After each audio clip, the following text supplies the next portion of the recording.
Supposedly,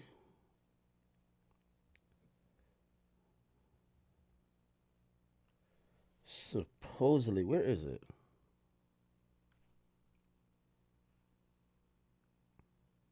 Oh, I got it. I got it. Sorry. And by the way, I get these information from you guys messaging me. I keep telling you, I read all my Instagram messages. You guys should, if you have important information, like please message me. Like, give me a second. I'm gonna get to it. Okay. So supposedly this was the apartment, and I kind of did some background research, and apparently it was.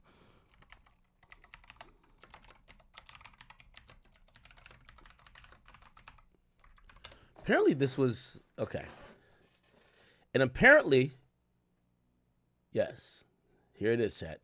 Apparently this was where she was staying at. Don't ask me how niggas pulled this up. If y'all remember this kitchen, we'll showcase the kitchen that's in her Instagram stories. But it looks pretty accurate. By the way, the rent gone up. Remember, Diddy was paying $10,000.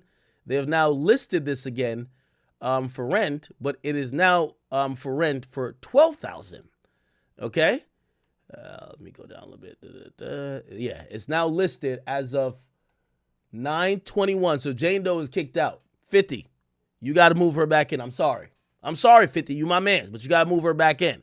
It was listed for rent at 8/22, which means probably Diddy sometime during, or after the trial gave notice like, I'm not keep paying this rent. She probably couldn't pay it. By the way, the listing was removed. Remember, it was listed for 10 grand.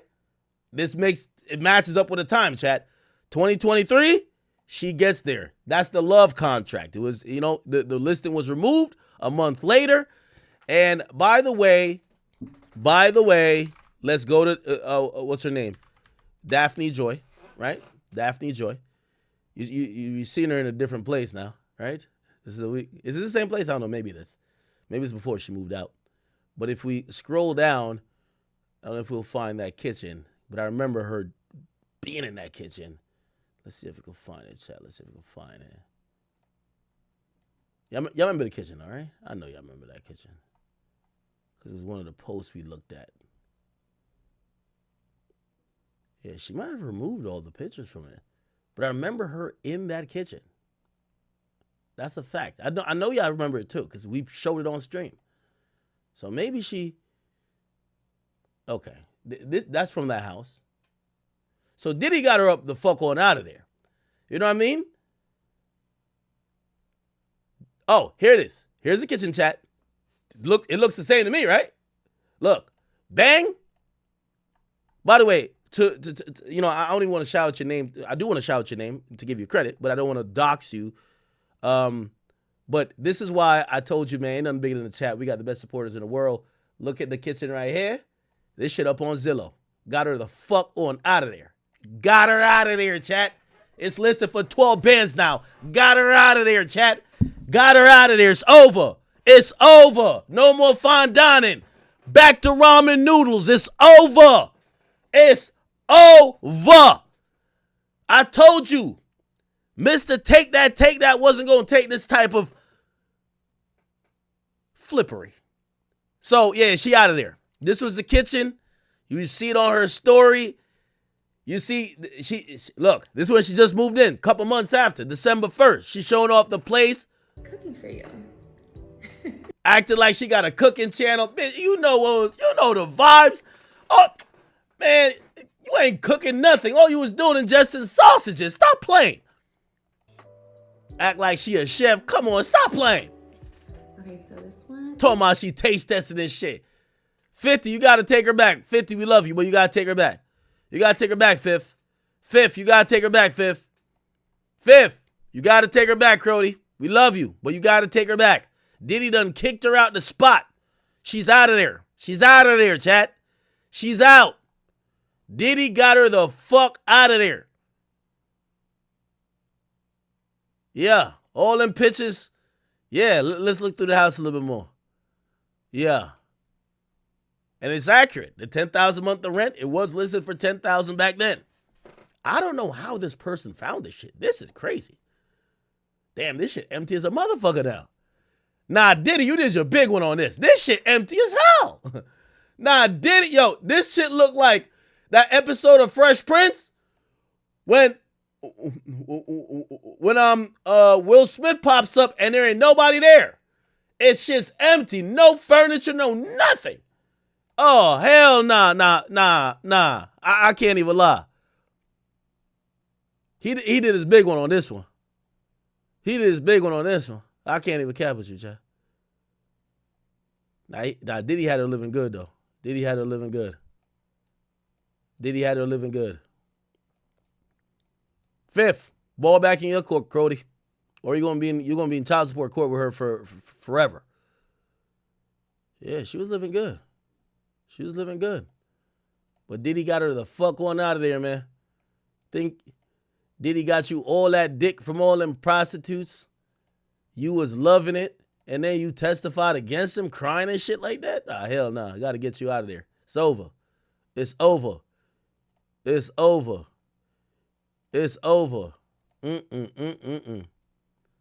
Hold on, I'm trying to find some identifying marks and shit like that.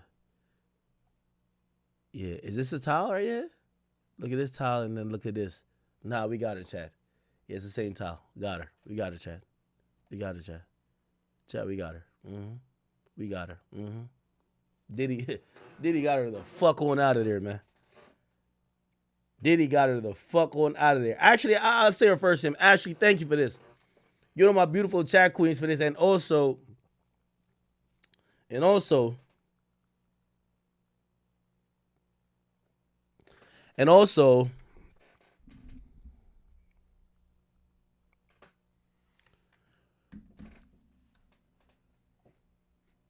oh, I forgot what I was saying. Anyway, yeah, he really got her out of there.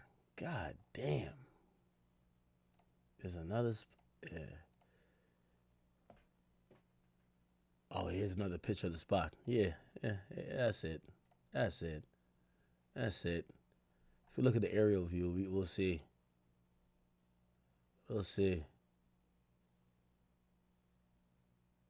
Yeah, it probably was this door she was in front of. I don't know. Some door.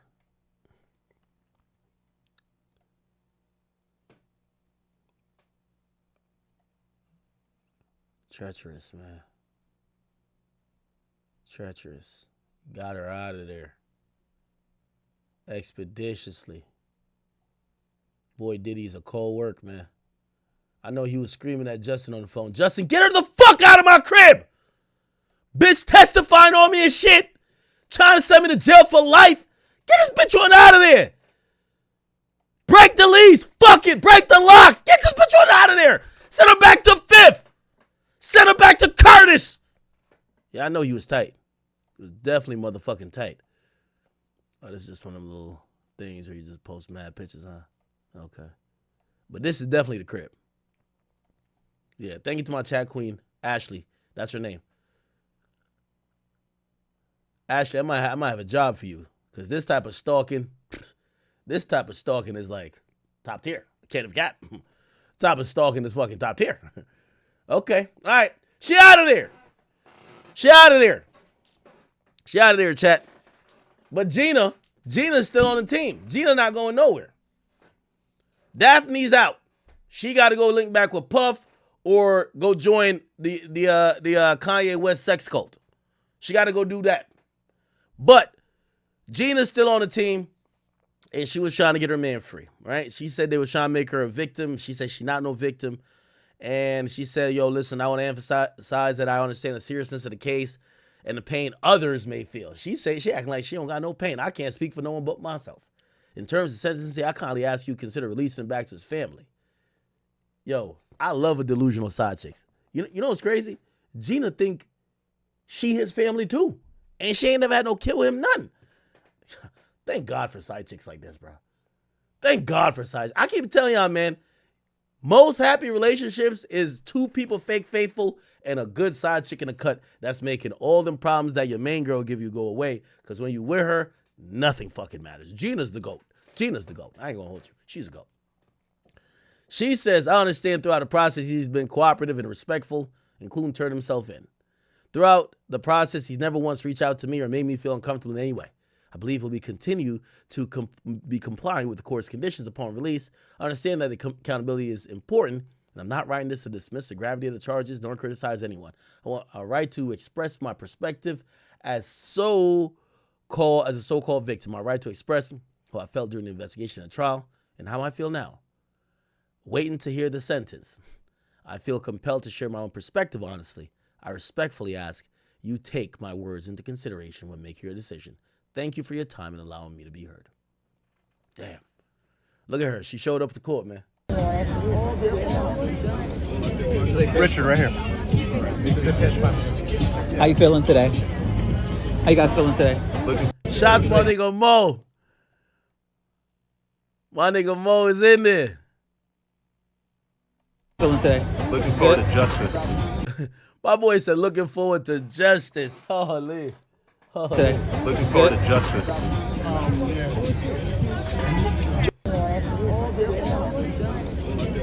Richard, right here.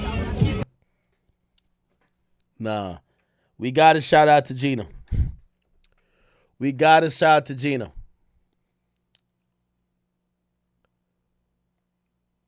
Yeah. Okay. Anyway.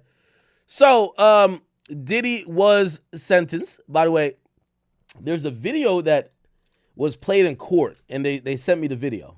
So, y'all want to hear the video that Diddy played like a trailer in court, or his lawyers did.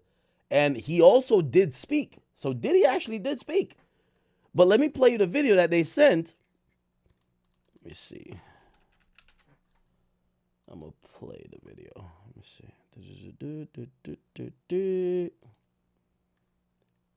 No.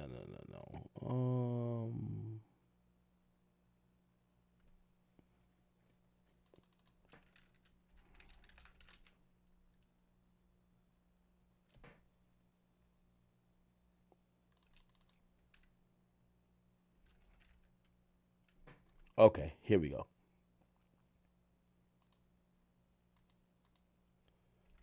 So I want to show y'all the video that was played in court. Give me 1 second. Don't ask me how I get these videos, man. We just bully the scene, man. I stole that shit, nigga. Facts. I gotta add that to the soundboard. Okay. Okay, here we go.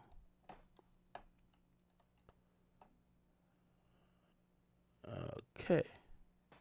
Bingo.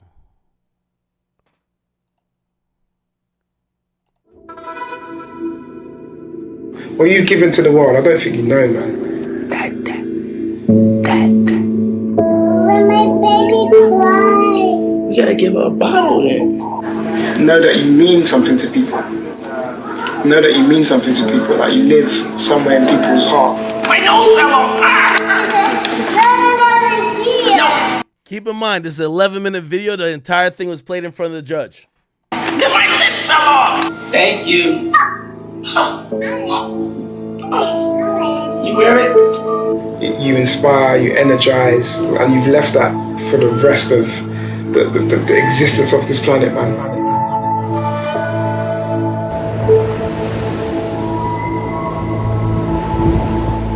Wow, we never seen this.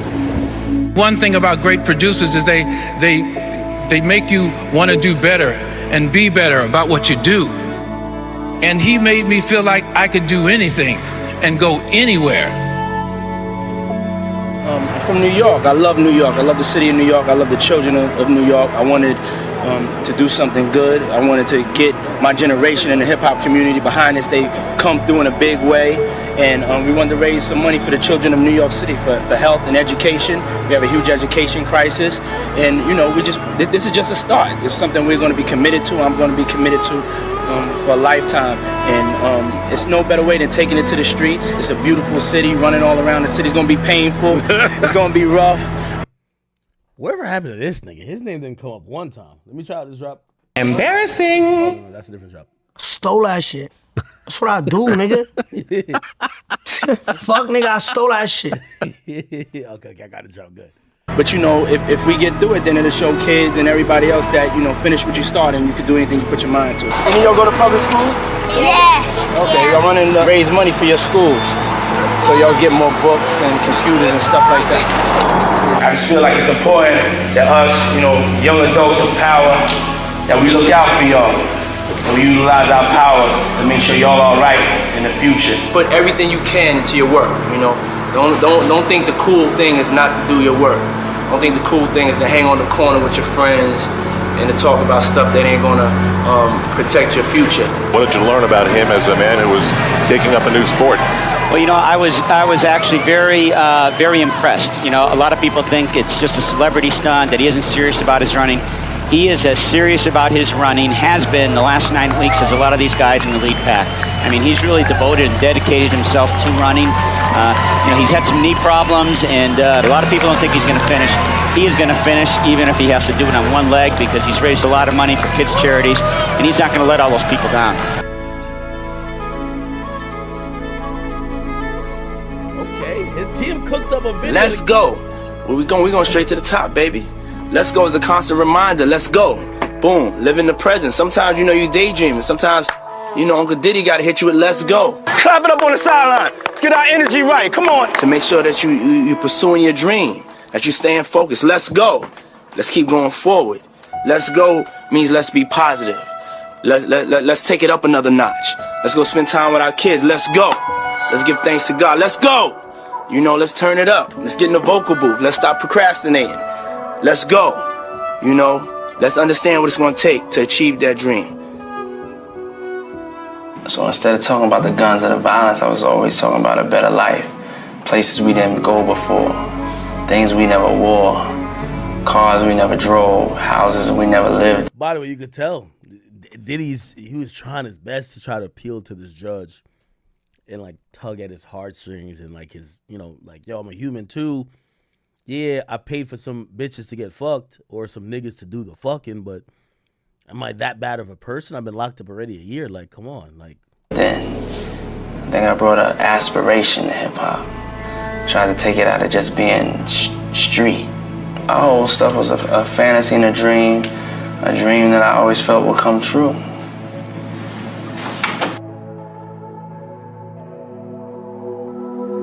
I started out just like you guys. I come from New York. I grew up in Harlem. I used to have to wear a uniform every day. Had to get up early in the morning, had to travel to go to school.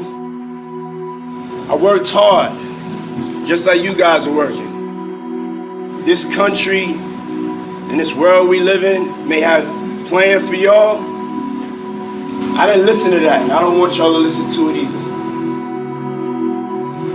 Y'all are great.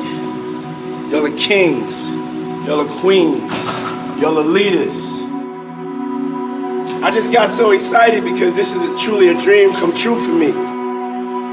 And I'm happy to say this is our third school we have opened. It's official.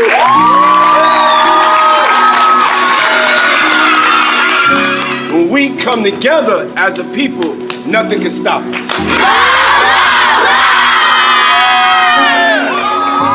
What I want to do with my freedom is, you know, make sure that I can make change. And I found out that Mr. Sean Diddy Combs posted me on Instagram. We met Sean Diddy Combs for the first time, and Sean gave Trey a $25,000 grant, which allowed us to open a physical store. Revolt, as one of the only Black-owned networks, we have to own something. We have to have something that's ours. We have to have something that we can control our narrative, and we could speak about things that are important to us, and we can have a platform and a foundation to be free. But I want to get advice from y'all. I want to not just have a one-way conversation. you know what I noticed? We're halfway through this video. There's not one fucking rapper in this bitch.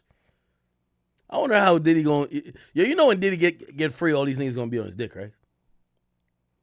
You know, mad rappers gonna be like, yo, I knew you ain't do that shit. Yo, I knew these hoes was lying. We know that this is going to happen, right? But not one of them showed up to court except Ye. Not one of them was like, yo, I know this guy. I've been on a 2-man with him. He not like that.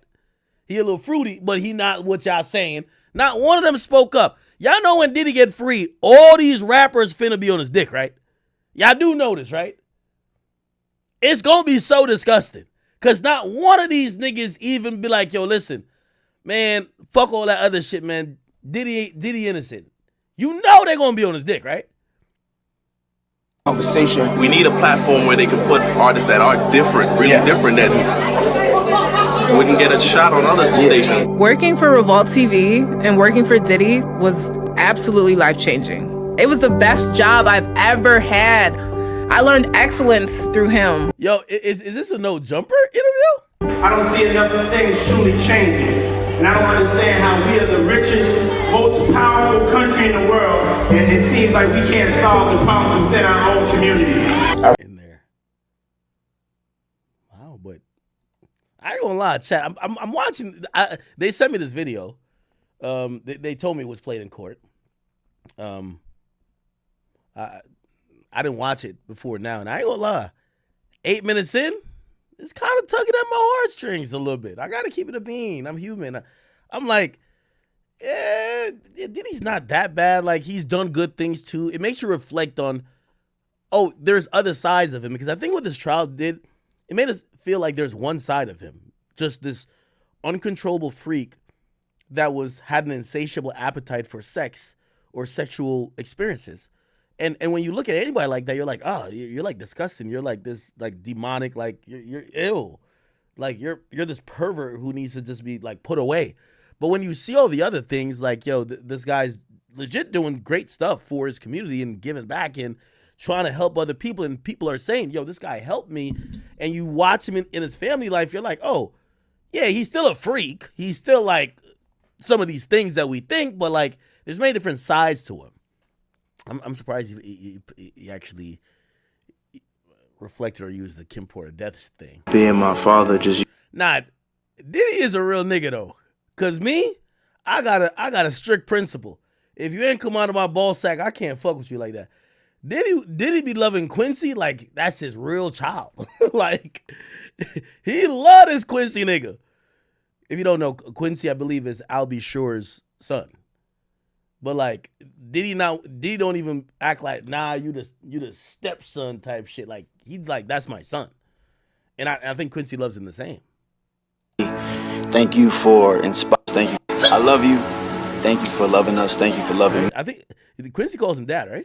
Church.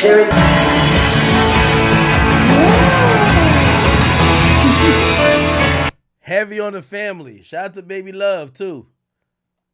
Baby Love got them little Dirk eyes. I ain't gonna cap with you. I ain't gonna cap. Hey, I gotta say, man, it's heavy on the family, heavy on the giving back. And I ain't gonna lie, I think this is an impactful video. I don't know who cooked it up for him, I gotta be honest. It's kind of, it will be working on me. Now, granted, I'm pretty sure like a judge sees inmates or defendants do or employ 15 million different tricks. Like one nigga sang in court, be like, I'm sorry. Like, you remember this nigga right here? Be like, you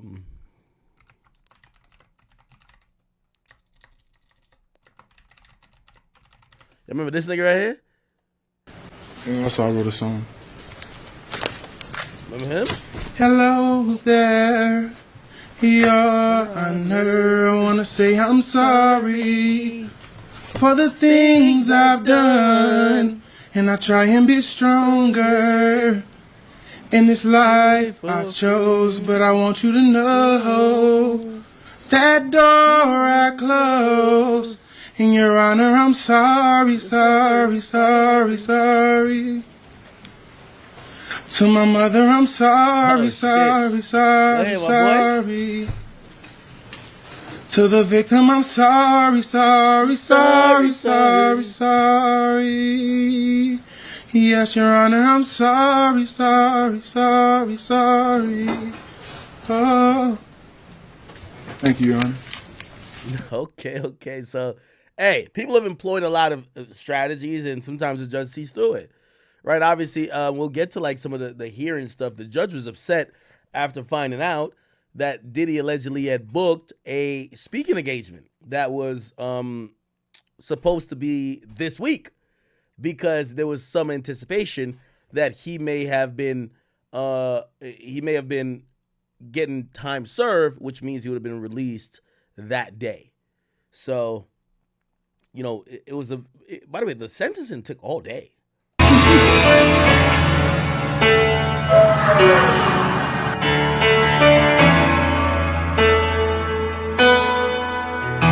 had to pick which trophy I want the best person trophy. Because I know in order for me to get into heaven, I'm not going to get in there, well, come on in heaven, you had 20 hit records. That don't mean nothing, and that's what this world is for. They're going to say, oh, come on in heaven, you was a nice person.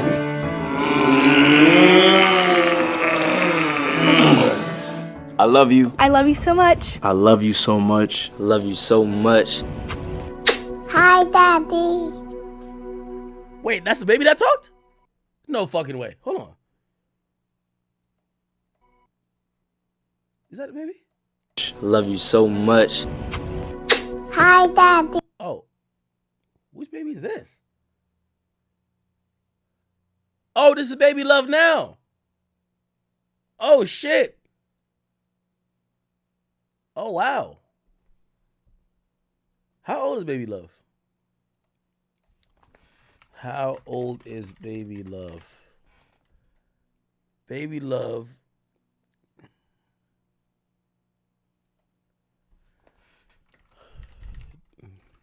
How old is Diddy's Baby Love? Yeah, here we go.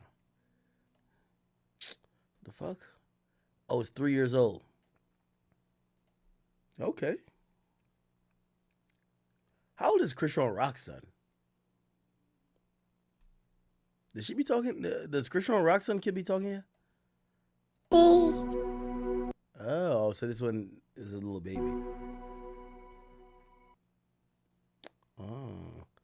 Hey, I think they did a good job on this. They did a good job on this. I'm not gonna cap with you. I'd be moved, but of course, I don't sit through hundreds of sentencing situations where like you realize everybody has their tactics, and you got to be able to say, yeah, that's cool that you could sing or you made a video, but nigga, you're a fucking pervert. You're going to jail for a long time. What's this? Okay, here we are, Matthew Russell Lee, Inner City Press, here at the Southern District of New York Courthouse. It's today, October 6th, 2025. Now, Friday, we covered... No. We got to go back to Friday. This is Friday. Okay, here we are, Matthew Russell Lee, Inner City Press. We're midway through, one hopes, the Okay, now we got to go to the beginning of that. Okay, here we are, Matthew Russell Lee, Inner City Press, here at the Southern District of New York Courthouse. Today, Friday, October 3rd, it's D-Day. Sean Diddy Combs the sentencing will begin today. Hopefully it will finish today. Turns out that at least 4 of his lawyers want to speak, and the judge hasn't said no. Mia will speak from as a victim. The judge upheld that, Judge Subramanian. And at midnight last night, Brian Steele, who's put in a series of letters of support, Miles Guo among them, Palm Beach chaplain of the police there, and Sean Combs' letter himself. But he put in a video. He was supposed to give it to the prosecution at 5 p.m., and I'm sure he did. But at midnight, he put a Dropbox links into the docket.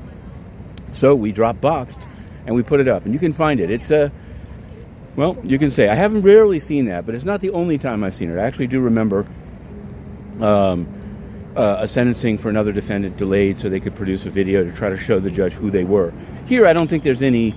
I think Subramanian's heard quite a bit of testimony about the days at Revolt, Bad Boy, the family. He's seen the... so I don't really know what it brings to the table. Okay, so and I wonder whether all of this sort of... hoopla is going to drive it into more than one day. That would be ridiculous, because this is the day. And on the one hand, the government wants 11 years. On the other hand, Combs wants time served. Now, granted, 11 years I thought was preposterous. It was clear that the government was trying to get, like some consolation prize. Like they lost on the major charges that could send Diddy away for a long time.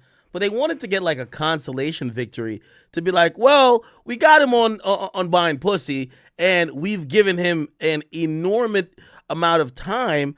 And I think they were going to try to peddle that as a victory to say, well, it's not that we're happy that he's going to get, let's say he got 11 years for buying pussy. But with everything that came out in trial, he's a bad guy. And a bad guy goes away for 11 years. You don't care what he goes away for. Like, for example, I can't remember who it is. You guys probably remember or spam it in the chat. There was like some mobster or gangster or whatever that they were trying to get on like murder charges and all these drug charges or whatever the case is. They could never do it. And the thing that sent him to jail was like taxes. And the government still took it as a win. They're like, yeah, we got him. You know what I mean? Because like, hey, they basically sold it to everyone like, this is a bad guy. We couldn't get him on certain things, but we all know he's a bad guy. So we don't care why he goes to jail. Let's just send him to jail. And that's what they were trying to do to Diddy, right? Which is, hey, we might have not got him for some of the stuff, but we've smeared his character enough. You know he's a piece of shit. So let's just get this piece of shit away for as long as amount of time. Somebody said Al Capone. Yes, right? Is it Al Capone? Let's see. Al Capone went to jail. Let's see. Al Capone went to jail. Yeah. Yeah. Al Capone went to jail and served time in the Cook County Jail, the U.S. Penitentiary in Atlanta, and the Federal Penitentiary on Alcatraz, and the Federal Correctional Institution in Terminal Island. His conviction for tax evasion, rather than his known criminal activity, led to his imprisonment. Wow. That's crazy, right? So, like, he went there for tax evasion, not necessarily for these other things. Okay. So, where will he come down? We will be covering it in great detail and live. Now, what else can we say? Here's another. This is a lesser known, but we covered about a week, 10 days ago, the case of it was described as a Queens school teacher, but he was indicted in the SDNY, Christopher Ward. He was detained for a second time yesterday, but we learned and reported, it seems to me it's exclusively, that he was teaching in Manhattan as recently as July and August of this year at the Camp Leman School in Lower Manhattan on Broad Street. We published the email that they sent around. Parents are pretty upset that they weren't immediately told. It seems like they from their point of view, they were told only when they read about the case on Inner City Press. So there's that. Of course, there's other cases here going on, but we don't only cover the courts. We're covering the world of finance and transparency. Even during the shutdown, the FDIC is rubber stamping branch applications. Okay, all right. So I'll give you a little bit of the highlights before we kind of get to the eventual sentencing. We could read through some of the stuff, but again, we already know the final outcome, so I'm not going to go line by line or tweet by tweet. I'll give you some highlights. They basically said, Diddy has worked on. They kind of admitted that Diddy did a lot of these things while he was under the influence. He's taken many steps to control his anger and also deal with the substance abuse problem. They basically say he has taken accountability. He eventually did speak. Obviously, the prosecutor was not trying to hear that. They wanted 11 years, so they're like, yo, this guy is still the guy who is rich and famous, who this is just a joke to him. He can't wait to go back home to start doing this thing again. And he thinks it's a foregone conclusion. He's going to get out of here today. And he thinks he's going to get out of here today.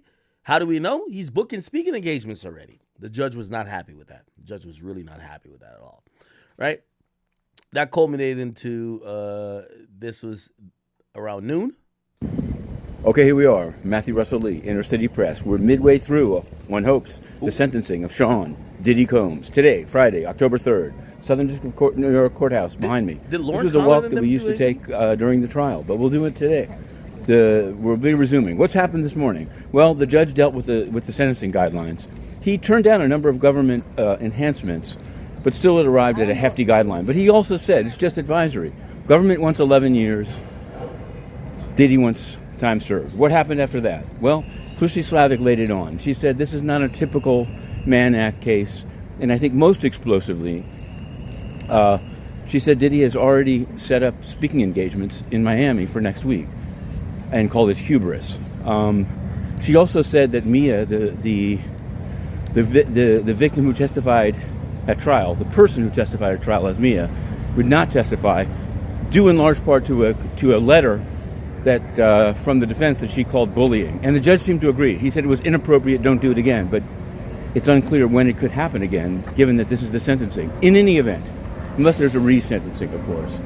Then we had, in no particular order, there's going to be a reverend doctor, and maybe a reentry person testifying.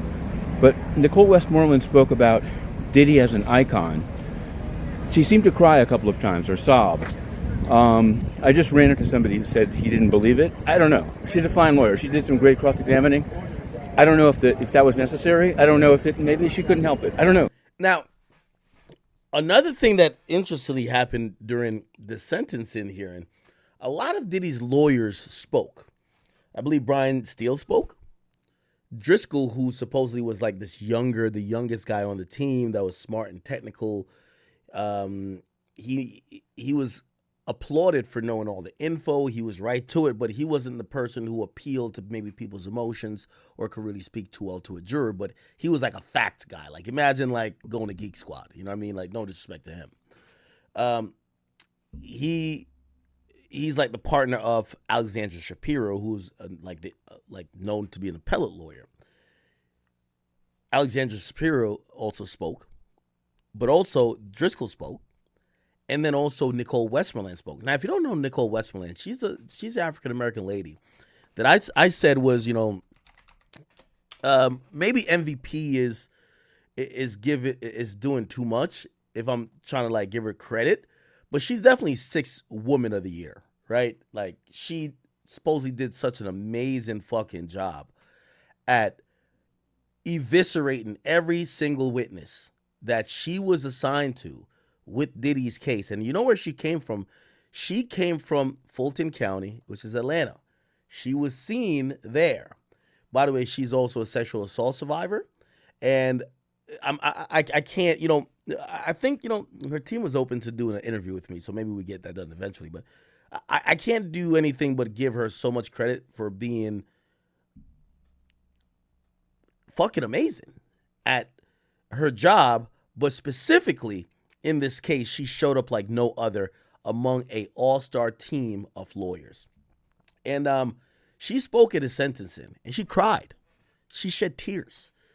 She shed tears saying that the person she met, which is her client now, Diddy, changed her life, and he had such a big and dramatic impact on her. Now, I know some of y'all might be like, well, that money make you do anything. By the way, this is her over here. That money make you do anything. But she's a African-American woman who is defending an African-American man, and she's saying, hey, listen, this guy has made a tremendous impact even on my life. Not only because he hired me, but just him as a person. And that's what Matthew Russell is talking about. Of times, or sob. I just ran into somebody who said he didn't believe it. I don't know. She's a fine lawyer. She did some great cross-examining. I don't know if that was necessary. I don't know if maybe she couldn't help it. I don't know. The kids spoke, and there were some tears. It seemed genuine. Not for me to say. Driscoll spoke. Alexandra Shapiro's partner, one of her partners, Driscoll, spoke about comparing it to various cases, including that of Dylan Jordan. We covered that case. He was a movie director charged with running a prostitution ring and also raping somebody. He got 60 months, but that was the maximum he could get given the plea agreement. So I don't know. We did something on the side. We did a little extra about Dylan Jordan. Driscoll said he's read all 900 Mann Act cases that are available in Pacer. Some people were like, whoa, hats off to Driscoll. Hats off to Driscoll. Coming up in the afternoon. Once again, Driscoll, he's like the guy who he reads something once, he remembers it for a lifetime. He was there to remind the judge of other precedent cases where people were convicted of similar charges and what did they get. Now, one of the cases they brought up is a case where a guy was actually even accused of having some forced prostitution. And not only prostitution, but forced prostitution, because the victim in that case was a minor. And that person got 14 months. Now here's a problem, which obviously I think that's where the prosecutor is going to come in and bring it up, and the judge is going to consider like, okay, the law is supposed to be applied, evenly and fairly, but in that case, it's not that they're trying to be racist or biased because it's Diddy. In that case, that person took a plea, and when you take a plea and not go to trial, we all know you get easier or favorable terms that the judge will most likely agree with. Diddy took it to trial. And though he won on the sex trafficking and RICO, he lost on prostitution. So they're not going to give you, or I know they're saying, well, the guy got 14 months. Did he damn near spend 14 months? Just let him go on time served. But, and they're trying to like emphasize, well, the other case has a minor. There's no minors on Diddy's case. However, Diddy did take this to trial. And what came out in trial is a lot of allegations. And one of the surprising things was, not sure if you guys knew, but I didn't even know. The judge in his sentencing, he could take into account everything he heard in trial. So even the stuff that was used as evidence for the charges that he wasn't guilty on, those allegations, he could, like, for example, they presented, did he try to blow up a nigga's car? That's to support a RICO charge. He was found innocent of RICO. However, they could take that, or the judge could take that into consideration, say, if I let this guy back out on the street, he might be violent. He might be trying to blow people's cars up again. Which to me, I think it's kind of fucked up. But apparently, judges could take whatever they want into consideration. Sentencing is very subjective. It's based on really what the judge feels like, unless there's just like these hard set mandatories, minimums, or whatever the case is. Brian Steele, Xavier Donaldson, Combs himself, and then it could happen. It could happen today. There was some talk of it going into Monday. It's going to be close, but I can't see how 3 speakers, well, it depends how the Reverend Doctor. The reentry guy, I don't know if it's necessary. It'd really be up to Judge Subramanian if he wants to get it done today. And of course, the sentence itself is totally up to Judge Subramanian. We're halfway through, and we're live tweeting. And this now is the scene. I'll show it from afar because it's going to be, getting through it is going to be something else. We've got cameras on one side of the street. We've got a crowd in front of the building. We've got a CBS car here. But we'll end it right here. We're heading back in. Inner City Press. We continue. Okay. So yeah, the judge eventually agrees that Diddy should be sentenced to 50 months, which, by the way, the judge, I was thinking it was going to be in a 3-year marker, and some people thought that it was going to be between 15 and 21 months, but the judge actually declined that. The judge actually thought that there was cause for upward departure from what, Diddy's lawyers were arguing as the guidelines, and actually said, no, he actually thinks more than 3 years would be appropriate, or that's the guideline he's going to look at. And he went 1 year above that. He went to 4 years, 2 months. Okay. I'll play this last thing. I know I've been playing videos a bunch, and then I'll get into what the sentence means. And, we'll get into what Diddy said on the stand. So Diddy did say some stuff. By the way, let me pull Lauren Conlin in here because she was there in court, and check this out. Hi everyone, it's Lauren Conlin, and I am outside of the federal courthouse for Diddy's sentencing. It's totally chaotic here. The courtroom is just overflowing. All of his family is here. There's a few family friends, all of his kids. Gina is here. I did not mention that on my shorter video for LA Magazine, but I'm going to mention it here. And we're on a lunch break, so I'm going pretty quickly. But the day started off with Judge Subramanian basically going through each side's objections to the pre-sentencing report. He, I'm not going into crazy detail, but he essentially just overruled all of them, except he did say that acquitted conduct would be taken into consideration for sentencing, which is the violence.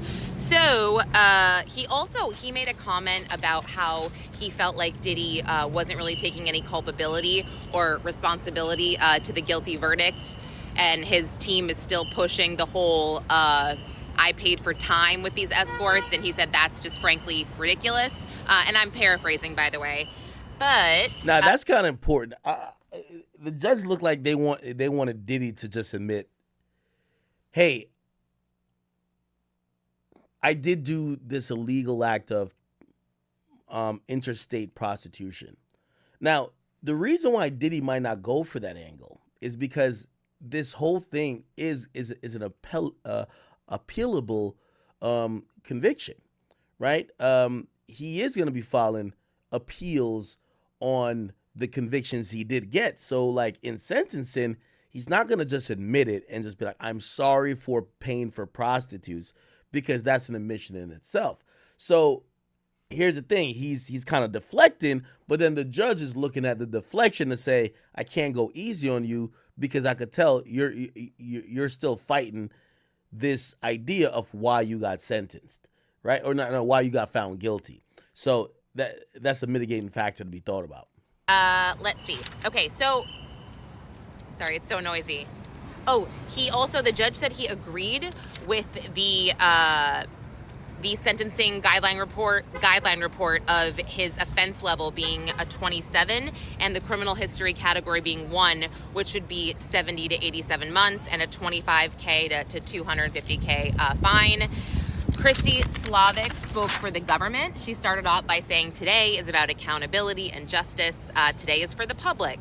So she just kind of, went into why he should be sentenced this way, because he's violent, et cetera, et cetera. Her case law that was asked for by the judge, it was a case, it was Dylan Jordan, and she said this guy got 60 months, and he was a Mann Act conspirator. So this is a Mann Act conspiracy case. He had similar conduct to Diddy. He love bombed his victims, used force, fraud, coercion, all that stuff, and he was imposed a stricter sentencing. And the judge actually said, and Patrick Driscoll went into this as well, he's like, well, didn't he serve this guy 8 years in a Cuban prison before this? So his criminal history was pretty bad, and this was his second chance. And she said, yeah. So Slavic kind of admitted herself that Diddy's case is very different, and that wasn't great case law. God, stop. But yeah, she said this is a transportation case with added factors of violence. Driscoll came out and just dropped all the hammers in saying why, this case law it didn't make sense and it's not appropriate. He also said he reviewed over 900 Mann Act cases, and in all of them, he basically said the average was like a 27-month sentence. I'm skipping over a lot of this. He, went into, again, very detailed case law. He said some very, he basically shared a vile text message in another case where this defendant got a way less of a sentence than Diddy, and he just, or that they were trying to impose on Diddy. And he just said, yeah, this, Diddy never said anything like this to any of his quote unquote victims. And it was something like, all you're good for is your, lady parts. I should make a mold of them. I'm paraphrasing, whatever. Nicole Westmoreland got up there. She started crying, and she said how much, Combs meant to her as a person, how much he influenced her, specifically in her personal life, talked about all his charity, what he did, for charter schools and this and that. And talked about his MDC work. He's teaching a class at MDC that, has really gone a long way for inmates. And okay, so let me just skip to this part. Diddy's kids got up there, and every single one of his kids, except for the 2-year-old, spoke. Delilah, his daughter, sobbed. Jesse sobbed. They all kind of were very, very emotional, but the girls it was tough. Delilah at the end was like, please, have mercy on our father. All the kids said he's a changed man. They can tell that he's changed. They played the 11-minute video. Diddy was sobbing. He broke down when they played Kim Porter and all the family surrounding Kim Porter, and it was just, it was crazy. Oh, also, the prosecution brought up something about Diddy booking a speaking engagement in Miami next week, saying how he doesn't take this seriously. I don't know what that's about. I haven't had a chance to Google it. But everybody head over to LA Magazine as well for my update there, and I'll be... Okay. So in the afternoon, Diddy takes the stand himself, and Diddy actually speaks to the judge. I don't know necessarily takes the stand, so let me correct that. He spoke in court, and he addressed the judge, and with him addressing the judge, it's part of one of the final parts of him trying to, convince the judge that I'm not that bad of a person. Let's get to that, and then let's see if we could extrapolate certain parts from it, even though it's just a monologue. There's no questions. There's no nothing. He's just saying, Judge, I'm sorry, which, by the way, he apologized to Jane Doe. He apologized to Cassie. He apologized to his family. He apologized to the court. He apologized to the victims, and he said he was definitely under the influence, and he didn't really know. I'll let Lauren talk about it. Hi everyone, I just got out of federal court and Diddy has officially been sentenced by Judge Subramanian to 50 months in federal prison. I believe that his 12 or 13 months that he's already done will be accounted for. We're going to try to figure out how much time he has to serve, but wait, what the fuck?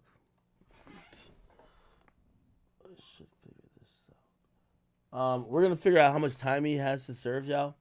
But from what we kind of know, is this thing gonna turn on or no? Okay. From what we kind of know, he's gonna get credit for time served, and then there's a few programs that might help him out. So we're gonna figure out when we actually reasonably think he's gonna come home. But let's play this first. Sometimes you can serve only 85% of your sentence based on good behavior. But man, I heard Judge Subramanian say the words, I need to impose a significant sentence 2 or 3 times when he was giving his speech. And I was just thinking, oh my gosh, what the hell is this sentence going to be? But let me get back to that really quick. Okay, so when we got back from lunch, Brian Steele was speaking, and I'll just go through this quickly because I really want to get to what Diddy said and what the judge said. So Brian Steele spoke, and then Xavier Donaldson spoke, and then a reverend spoke. Let me see. The reverend is that what was that name? TD Jake or whatever that guy's name is? He was in Miami and he kind of talked about, just rehabilitation and how he would personally help Diddy if he got out of prison or jail, excuse me. And then somebody from the re-entry program spoke. His name, well, you know what? That's not important right now. So then we had Mark Agnifilo speak, and then Diddy spoke. So Diddy, I actually wrote down pretty much. I wrote down, I'm not going to say word for word, I did paraphrase a lot, but I do want to read some of it to you because he kind of broke at one point when he apologized to his mother and he apologized to his kids, but he kind of did a big sigh and he stood up and he just said, thank you for giving me the chance to speak up for myself. It's been hard to be quiet this whole time and not say, how sorry I am for my actions. I'm sorry to Cassie Ventura for emotionally and physically. Oh, wow. I'm guessing this is verbatim, so I'm guessing he said Cassie's name. He hate Cassie like poison, but he got to say it. He's trying to get out. Hurting her. I don't take this lightly. I'm sorry to her family. And then he says, I'm sorry to Jane. I didn't mean to hurt you. I'm sorry I brought you into this mess. I'm sorry to all victims of domestic violence. This disgusting video of Cassie triggered a lot of people. DV is a burden I will always carry.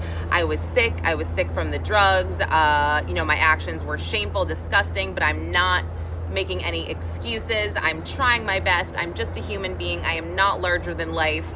My ego got the best of me. And he said, because of my decision, because of my decisions, I've lost my freedom, my career, my businesses, my reputation is destroyed. I lost my self-respect. I lost my ability to take care of my mom and my kids. And then he said, I hate myself right now. He also said, I'm stripped down to nothing. I am truly sorry for all of it, no matter what they say. And he was referring obviously to the prosecution. He said, I am truly humbled. And then he looked at his kids and he said, truly humbled under God, y'all. Truly humbled under God. I'm sorry that I failed you as a father. Looked at his mom and said, I'm sorry that I failed you as a son. His voice broke. He said he failed his community. He asked, Your Honor, for mercy. For, I can't change the past, but I can change the future. He doesn't take his Mann Act conviction lightly. He takes full accountability, full responsibility. He knows the severity of it. He said, I want everyone to know that I'm truly sorry for it all. So then we took 5 minutes and the judge came back and just said, I want to make sure you know that you are being sentenced on the conviction of the Mann Act, not RICO or trafficking. However, the statute of the defendant's sentence should consider characteristics of the defendant, the violence. So then he, went into all the things that impressed him about Combs, his MDC work, he lifted communities worldwide. His entrepreneurship is iconic. He said, the court knows you have problems with addiction and it may have exacerbated this, blah, blah, blah. And he praises him. And then he goes and says, but the court has to consider all of the behavior into consideration. And he said, you abused, or you basically used your power and control to abuse women who loved you. I really hate that that's being considered. What's the point? Like, this trial made me look at the justice system like very differently. You go to, it's basically saying, we ain't catch you on the murder, but you did steal the candy in the store. So since we ain't catch you on the murder, but we did hear that you were toting a gun every time and yeah, whatever. And maybe you did this and you robbed this person, even though you're not charged for those things. For you stealing the candy, we're going to give you 20 years. Huh? Like, this is like a makeup call. I kind of hate it. What's the point of having these charges? You should just be like, this is a morality test. If you're a bad person, we're just going to send you away. You just need to go away. Because he beat the most serious charges that the evidence that is being brought up at his sentence is being brought up again. So it's like, oh, yeah, I beat a girl up, but that was to support that I was sex trafficking these women by force. But it was deemed that I wasn't sex trafficking them by force. So how are you sentencing me for something that I wasn't even charged with? Now, one thing I said about Judge Subramanian from the get-go, he's a give and take judge, chat.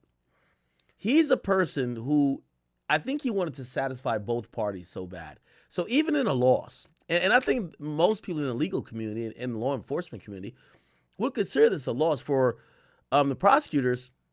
He wants them to feel like they got a victory. And what I mean by a give and take judge, he's like, okay, all right, well, you're not guilty of these things that would make me have to give you 20 years. But also I got to give them something because if I let you out on time served, it looked like blah, blah, blah. So take 4 years. He's a give and take, right? Like he's really trying to appease everybody. And even in loss, he's trying to appease the people who were trying to put Diddy in jail for life. Like that's the only thing I could think about. You and you psychologically and physically abuse them to get your way. The evidence of abuse in this case was massive. And he said, and we saw it. And then he listed, the broken the broken door, the bruises, the everything that we saw in court pretty much. And he said these were serious offenses that harmed 2 women. This conduct occurred for over a decade, and you had the power and the resources to keep it going because you did not get caught. And again, he kept. Now, keep in mind, none of those things are Mann Act, related things, right? Because the Mann Act, it's not forced prostitution. It's just prostitution. Saying, and I have to. By the way, also, interestingly enough, if he's only getting sentenced or he only got convicted for prostitution, how come none of the actual prostitutes who all testified, or not all, but some of them testified in the case, why weren't their opinions valued? Because they would, I get it, they were not charged because they had immunity, but they were also involved in these acts.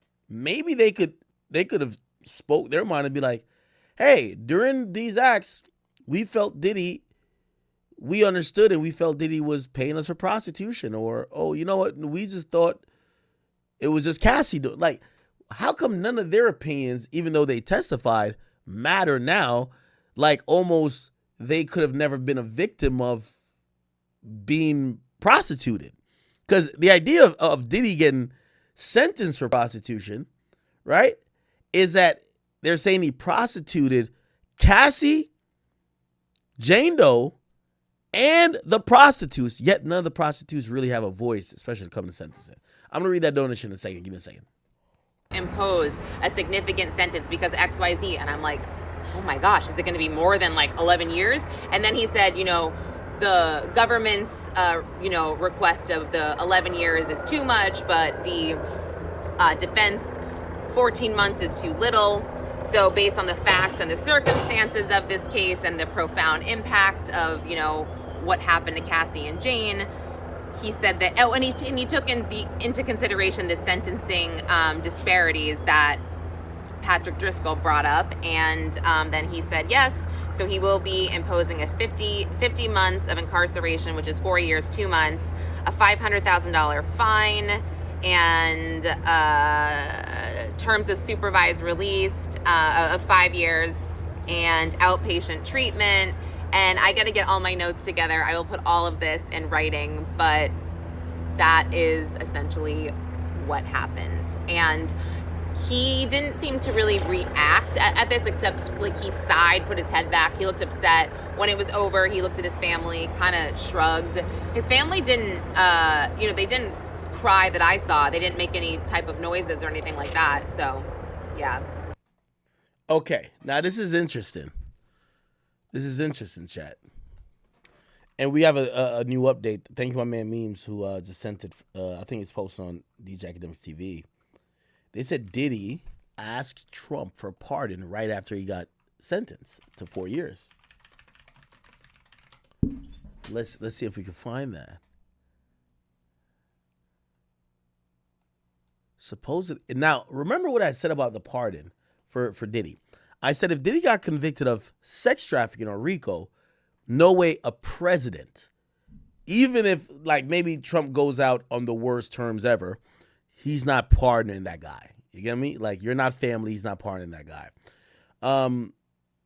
But if it's just the Mann Act, which means you're just buying pussy, it allows him the optics of pardoning you, but not looking crazy. Now they're saying that Diddy asked for pardon, but let's okay, it's not really showing.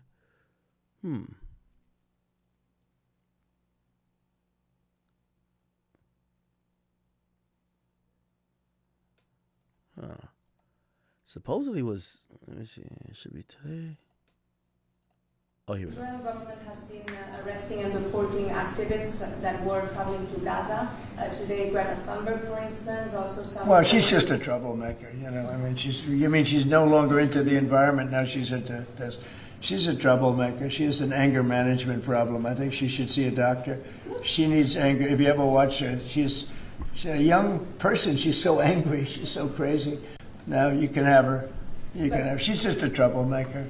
Yeah, please. The Supreme Court is back in its term today, Mr. President. Say it. The Supreme Court is back in session. Yeah. They rejected today an appeal by Ghislaine Maxwell to overturn her conviction. That means her only chance at getting out of prison is a pardon from you. Is that something you're open to? Who are we talking about? Ghislaine Maxwell.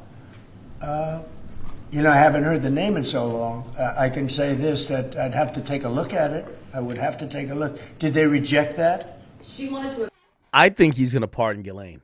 Ghislaine went up there and was questioned by the Department of Justice. And, in that questioning session, she backed up Trump. She said, yeah, I seen Trump at the island. That nigga was never doing nothing weird. He was always keeping it P. That's what Trump needed, because they were starting to get on Trump's ass like he was down there with Jeffrey fucking them little kids. But Trump, who I think he did a little mismanagement on how he handled the Epstein files and all that stuff. Essentially, she kind of like rescued him out of that. In terms of PR, obviously there's no like he wasn't gonna go to jail or nothing like that. But I think Trump gonna pardon. No, actually not pardon. Let me be clear, because there's two different things. You have a pardon, and you could commute a sentence. A commutation means whatever you served until now, you're still guilty. Like, for example, he didn't pardon Larry Hoover, even though Larry Hoover has other charges, which are state charges, which he can't do nothing too. But he commuted them, which means that instead of serving the 6 life sentences that he had to do, he basically said, as of today, your sentence is fulfilled. So I think he's going to do that for Ghislaine. Hey, whatever years they gave you, as of today, your sentence is fulfilled. So I think he's going to give a commutation, not a pardon. A pardon means you never got convicted. Like, YoungBoy could, well, he has other cases, but he probably could technically buy a gun. You know what I mean? He got pardoned by the president of the United States. You get what I'm saying? So anyway, yeah, I don't think he's going to pardon her. He's going to give her a commutation. And by the way, this is just like me guessing. But apparently they asked him about Diddy afterwards. Here we go. So he's deflecting a little bit because I think he knows Shorty held him down good. Trump is a nigga who I realize, like, yo, if you hold him down, favor for favor. That's gang. Yo, you hold him down. If he could return the favor, he got you. Right? Appeal her conviction. And what happened? They said that they were not going to hear her appeal. I see. Well, I'll take a look at it. I will speak to the DOJ. I wouldn't. You say I'll take a look at that motherfucker. Consider it or not consider it. I don't know anything about it. So, but I'll speak. I will speak to the DOJ. Why would she be a candidate for clemency, sir? I don't know. I mean, I'd have to speak to the DOJ. I'll look at it. I have a lot of people who have asked me for pardons. I call him Puff Daddy has asked me for a pardon. But she was convicted of child sex trafficking. Yeah, I mean, I'm going to have to take a look at it. I'd have to ask DOJ. I didn't know they rejected it. I didn't know she was even asking for it, frankly. Steve? Have you made a decision on whether to supply? Well, that's you see how Trump is such a G, and no, it's not glazing, but like, you could tell he's actually thinking about it, but he deflected the question so well, and he threw something else, which is a bigger story into it, a bigger story currently. This is why he's so good with the media, right? He says, Puff Daddy asked me for a pardon, which we never got confirmed. And by the way, Diddy's legal team, they always act like, oh, well, that's not what we're focused on because we're focused on trying to, have him beat the case as we're doing the trial. And, they've been really like elusive in trying to answer this question about, are you in communication with Trump in trying to get a pardon? Trump, while trying to duck this Ghislaine Maxwell question, throws out a bigger story that outlets like me are going to bite into. Oh, Diddy asked me for a pardon. I guarantee the pardon wasn't, like, I see headlines being ran saying, oh, Diddy asked for the pardon after he got 4 years. No, I think Diddy asked for the pardon back then when Trump said he would look at it. I think he asked back then. But they're pressing Trump on Ghislaine, and Trump needed to get out of that, so he threw that shit in there. Look at it. I have a lot of people who have asked me for pardons. I call him Puff Daddy has asked me for a pardon. But she was convicted of child sex trafficking. Yeah, I mean, I'm going to have to take a look at it. I'd have to ask DOJ. I didn't know they rejected it. I didn't know she was even asking for it, frankly. Steve? Have you made a decision on whether to supply Tomahawk missiles to Ukraine or sell them to NATO and let them sell them to Ukraine? Yeah, I've sort of made a decision, pretty much. If you consider, yeah, I think I want to find out what they're doing with them. Yes. Where are they sending them? I guess I'd have to ask that question. That war should never have started. Would have. Now, a lot of people believe that Trump and Ghislaine, Trump and Ghislaine may have had like a little head nod deal to say, yo, if you do this like interrogation, so to speak, and you don't implicate me in shit, I got you later. I'm the president. You feel me? Now, I'm not saying Trump did nothing wrong because that's my nigga. But it's one of those like, yo, if you hold it down for me, I'm going to hold it down for you later. So we'll see. But Trump did say he's going to look at it, which, again, I think when Trump goes out of office, we're going to see the craziest pardons ever, my nigga. I ain't even going to lie to you. Shit. I think anything short anything short of El Chapo coming out. Like, this shit might happen. This shit might go down when Trump is leaving, because that's when people usually do the biggest pardons, right? And remember, he can't run again.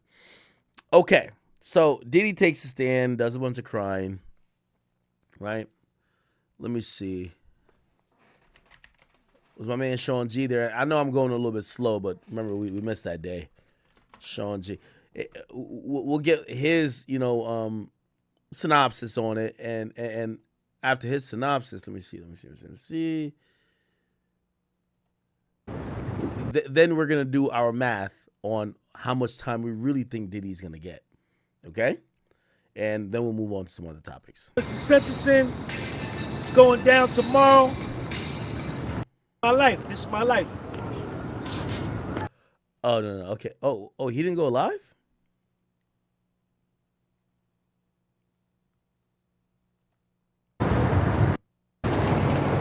First offender, if she was such a victim. Here you go. Self. Share this video.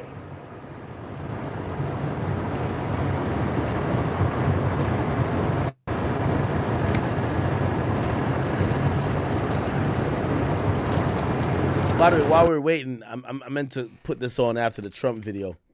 Look at 50 Cent, man. Is 50 hating, or is this how you treat your ops?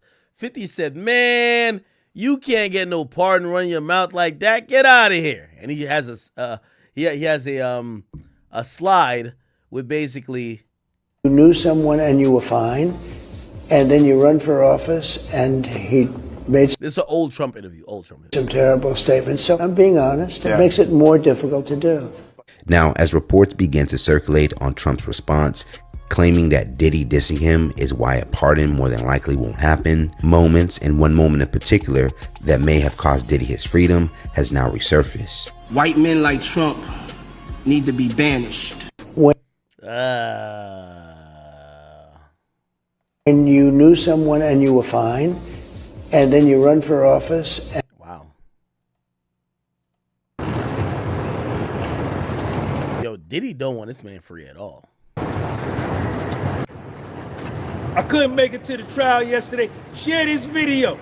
Share this video of New York judge on a Mann Act charge.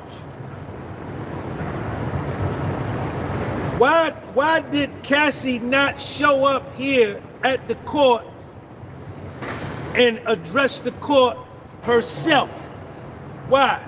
I'm going to be honest. It's probably in the benefit of Diddy that she didn't show up. Now, remember, she just had a kid. Like, she just gave birth, I believe. Why not? Check Sean G out. Why didn't Jane Doe, if she was such a victim and she felt so she needed vindication, if Cassie needed vindication, why did not Cassie and Jane Doe show up and represent themselves at the sentencing and ask for more time for Puff? Why did the judge feel the need to do that? Check Sean G out. Check me out. Check my gear out. Look at my gear. Look at my gear. I got the dope gear on. I got the dope gear on. The abs is locked in. The abs is locked in too. A Southern District of New York judge gave a first offender, a man who was acquitted.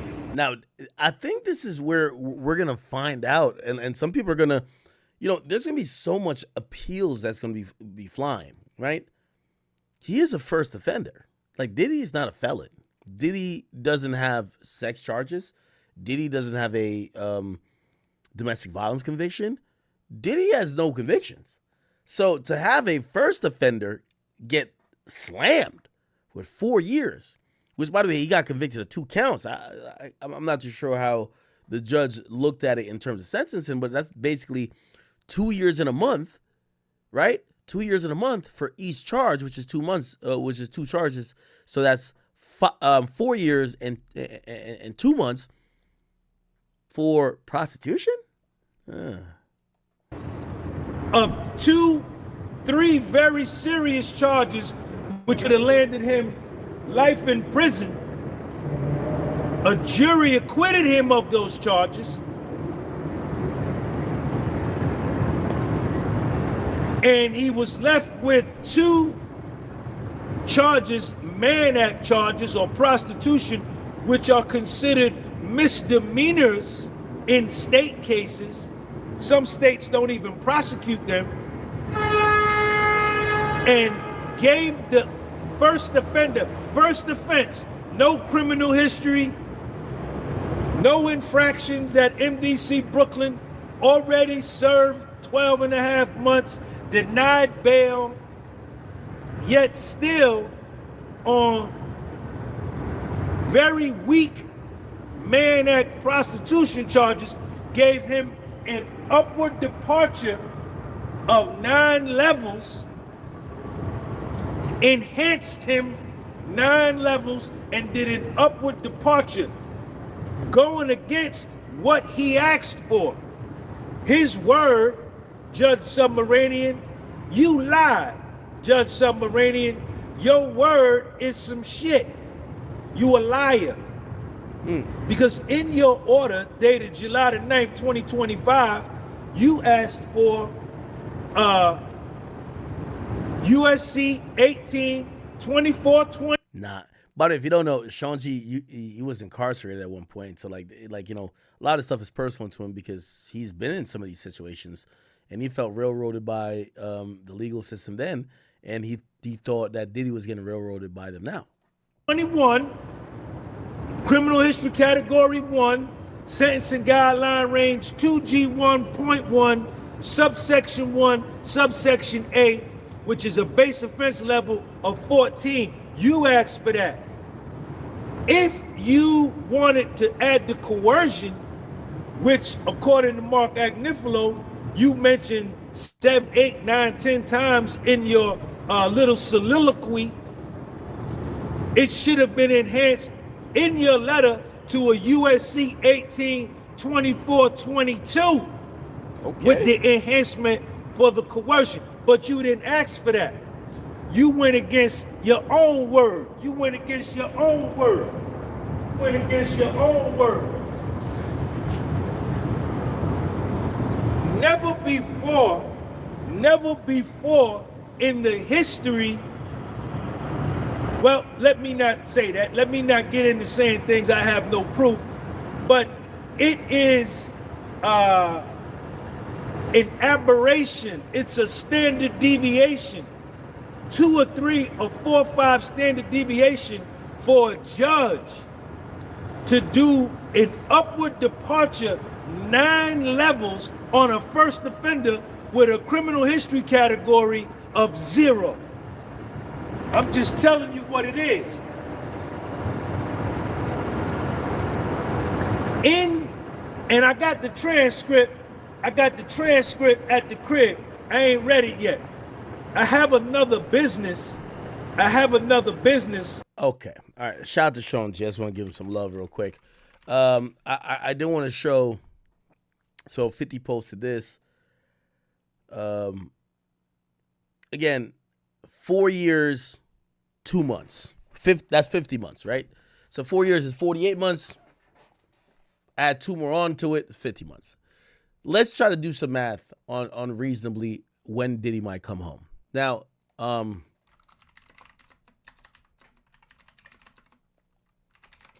so Diddy was locked up on September 16th, 2024.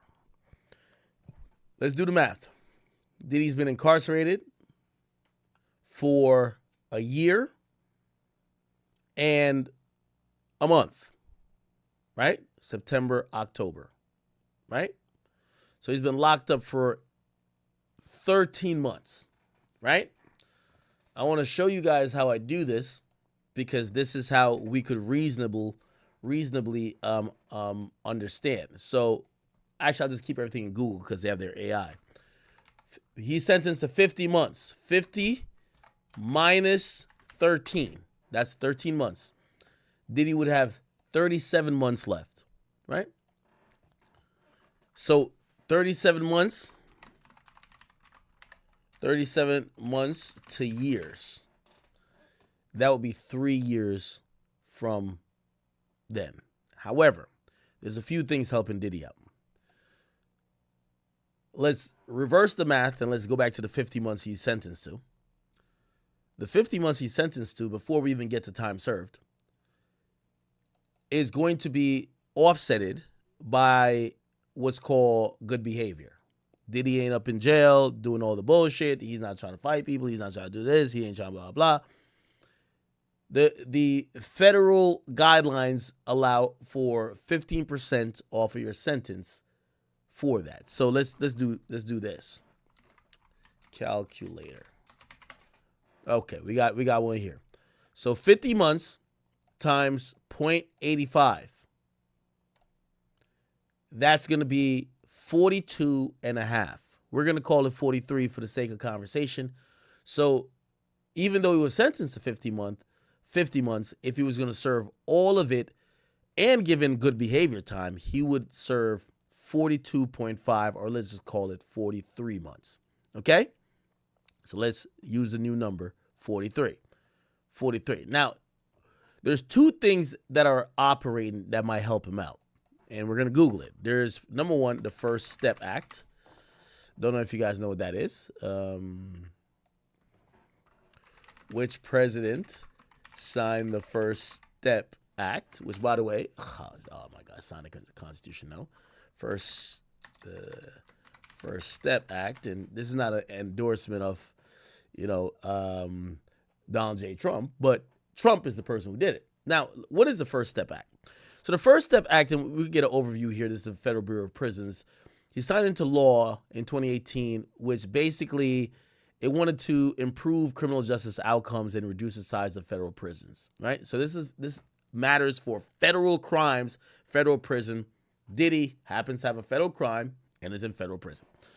So it requires the Attorney General to develop a risk and needs an assessment system to be used by BOP to assess the recidivism risk and criminogenic needs of all federal prisoners. Okay, now this is going to be like long-winded, but to kind of make it a little bit succinct, it gives federal inmates up to 45 or 54 days of good time credit for every year of their imposed sentence. Okay, so essentially, and by the way, there is some requirements here. Some of the requirements, and by the way, I think the First Step Act was meant for people who were incarcerated federally for crimes that had to do with, maybe some sales of drugs, but you were like, you're the first time you ever got locked up for such a crime. You're not like a drug kingpin, right? And it wanted to, it says eligible inmates can earn time towards their pre-release custody. Offense that makes inmates ineligible to earn time are generally categorized as violent. Does Diddy have violent allegations? Yes. But violent convictions? No. Involving terrorism, espionage? No. Human trafficking? Sex and sexual exploitation. Now, this is where they're probably going to argue this. It might go to appeal. They're going to try to probably argue that Diddy's Mann Act violation, even though that's sex, that's in the sex realm, that it's not necessarily, it shouldn't be not considered. But I'm going to be honest with you, I think they're not going to consider Diddy for the First Step Act. So again, also it excludes offenses as a repeat felon in possession of a firearm, blah, blah. So basically, if this wasn't a sex charge, Diddy would be like shoo-in for this. I don't think this is going to help him out. But just to let you know, 54 days of every year that was sentenced, let's see how that would play out if we were supposed to think about it. 54, remember, it's every year. Each year, so Diddy has 4 years.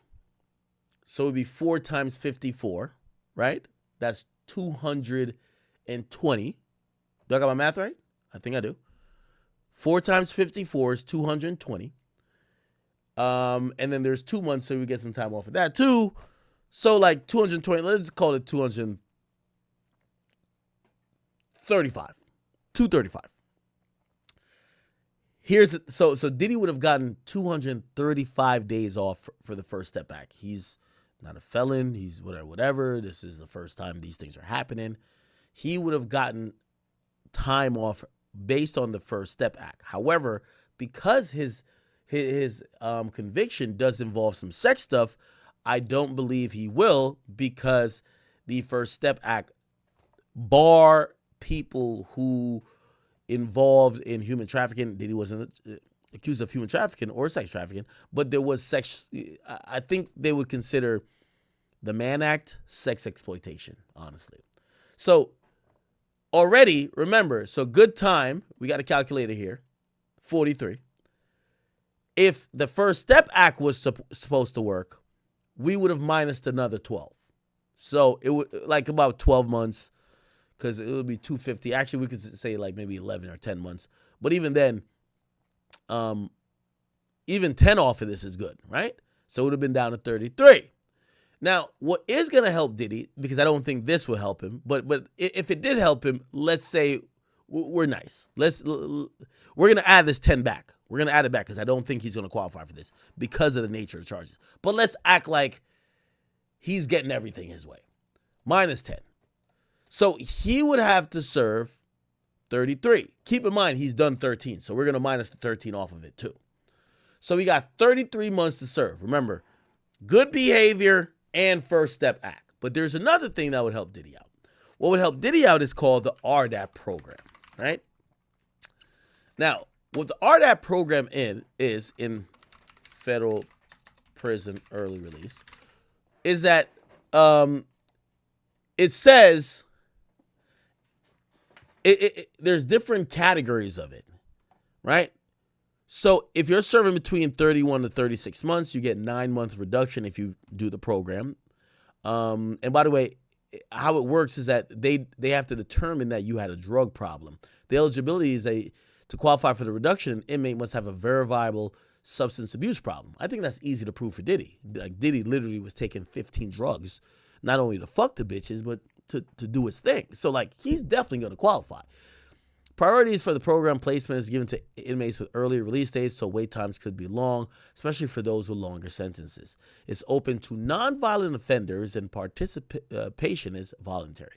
This is a program that's definitely going to be in Diddy's wheelhouse. This is what Diddy needs to come home earlier. So what would it help him with? So the sentence length determines a reduction. So Diddy was given 50 months. So we don't even have to think about these, right? So if you're only given 30 months or less, you can only get 6 months off. If you're given between 31 and 36 months, you can only get 9 months off. But when you're given over 37 months, which Diddy was given 50, you could get up to 12 months. So if Diddy goes to this program and he, does this drug program, the RDAP program, we have to minus 12 months, okay?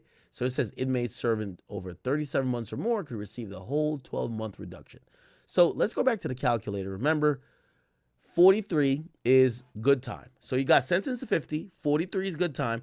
We gave him the 10 for the First Step Act, but I don't think he's going to qualify. But we're acting like he qualifies. Remember, we said we're going to add it back at the end. Okay, cool. So we're at 33, but let's minus another 12 because he's going to do the drug program. That's a fact. Minus 12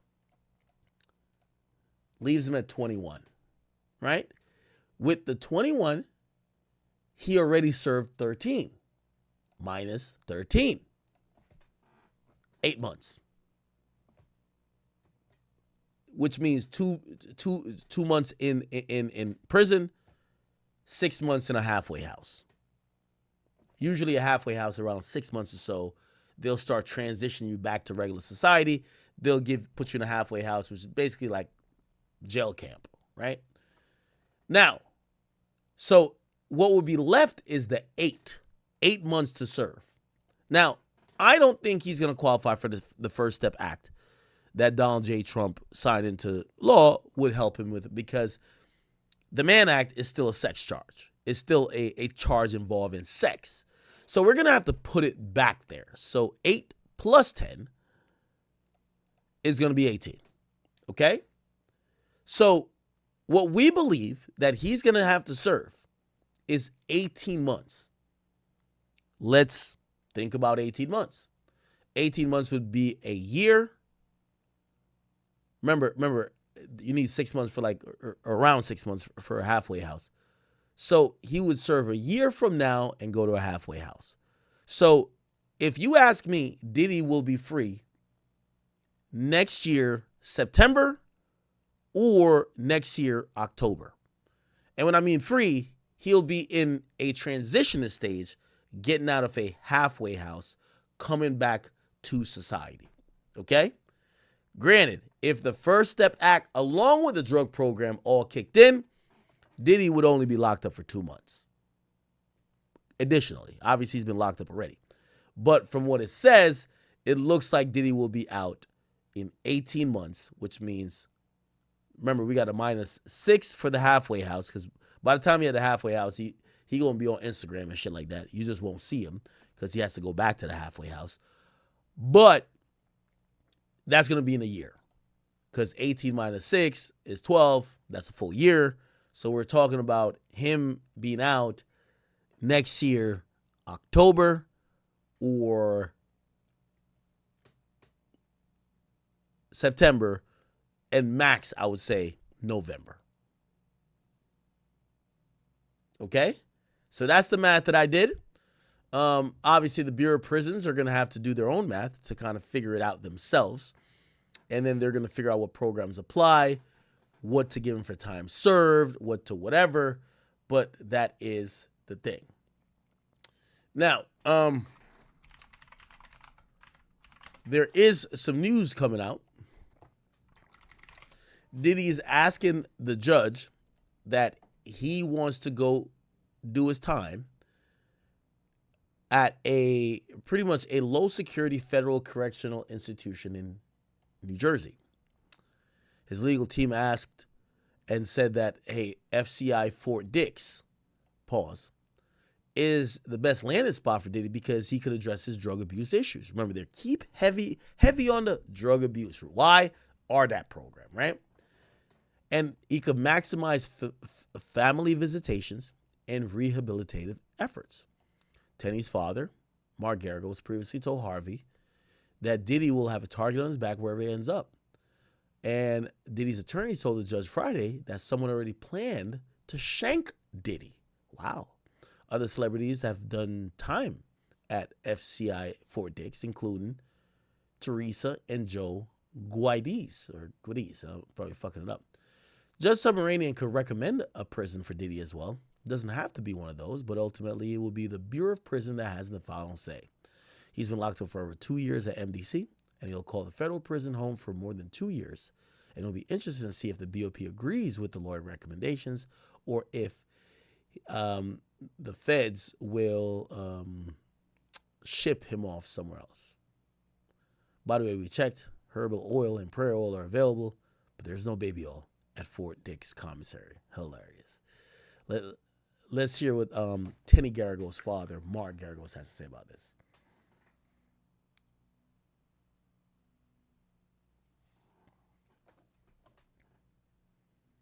Here we are.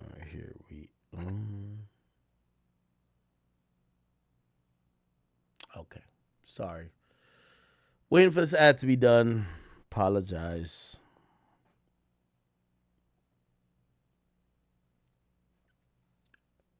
I see y'all in here. Okay, here we go.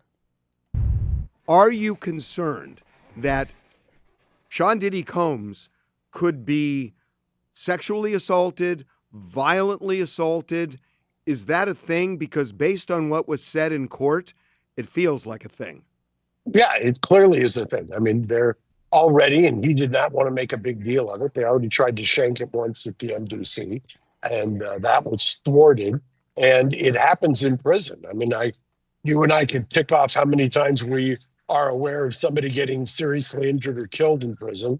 And so they're going to have to keep him somewhere that they can keep an eye on him. It would have obviously been better if he had gotten less time and had been at a camp, but he's going to be in a facility where somebody's going to have to, from the the BOP, and I think they're well equipped to do it if they can, to keep an eye on him because he is a target. So let's say he is sent to a minimum security prison. Is he out of the woods when it comes to that kind of assault?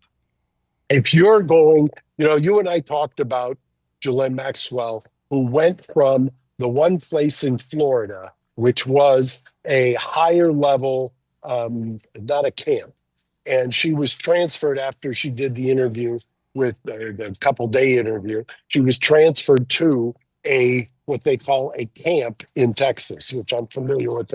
I've had other clients in. So a camp is generally one of the better places to be. And the reason for that is because a camp is basically you get certain privileges. And if you step off of the line, so to speak, if you violate, if you do anything that is not according to Hoyle, they will immediately send you someplace a lot more onerous. So that's why I say, in the long-winded answer to your question, yes, you've got to get designated somebody. I know he wants to be New York adjacent. If I'm Sean right now, I'm going to be angling for someplace like Lompoc satellite camp or something along those lines.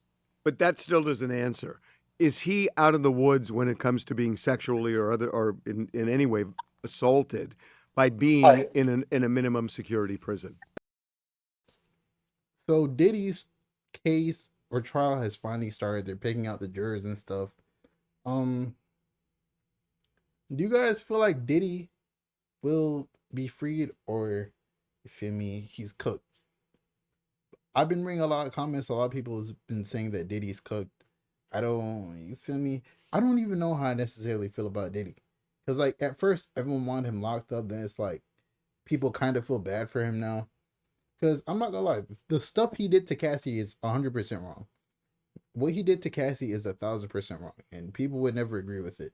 But like, if you want to call it for what it is, Diddy was a freak. Okay, if people underage are involved, lock him up, throw him under the jail. But if people underage aren't involved, bro, Diddy is a freak, bro. Like his lawyer said, he's a swinger, bro. Like you feel me? He might want to watch his wife get piped out. He might, you don't know what did he want to watch. He wants to watch everything.